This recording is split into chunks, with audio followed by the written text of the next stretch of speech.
6-7 milioni di persone in Italia soffrono di emicrania. Tra le possibili cause il forame ovale pervio, il PFO.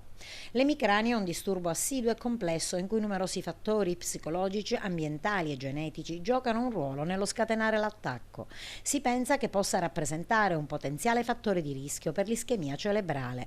Ma qual è il rapporto tra l'emicrania e l'ictus ischemico? L'emicrania può essere associata in una certa percentuale di casi a un piccolo difetto a livello cardiaco, e specialmente nei soggetti, nelle giovani donne dove la cefalea è preceduta da aura, cioè da altri disturbi tipo vomito e disturbi visivi. In questi casi si è visto che se sottoposte queste donne alla risonanza magnetica cerebrale oppure all'attacco cerebrale, vi sono dei focolai ischemici. E in questi casi la causa del loro disturbo, l'emicrania, è dovuta appunto a questa comunicazione che c'è tra atrio destro e atrio sinistro, che normalmente non c'è.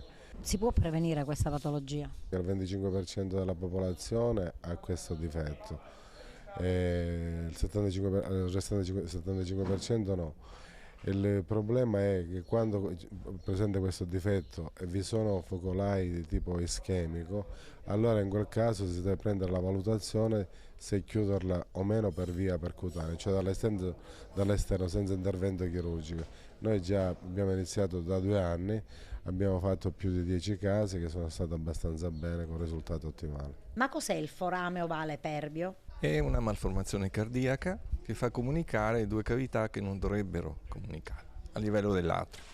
Semplicemente un tunnel, un passaggio che fa passare del sangue da destra a sinistra. Questo sangue è sporco, ha coaguli che possono andare a sinistra, al cervello, alle coronarie.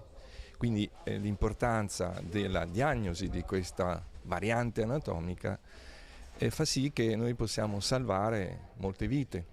Lo stroke, come diceva lei, e l'emicrania associata è un grosso problema di salute. Quindi a questo punto semplicemente noi medici, insieme ai neurologi, facciamo una diagnosi precisa di quello che è l'entità di questo passaggio e soprattutto se questo passaggio ha dato problemi.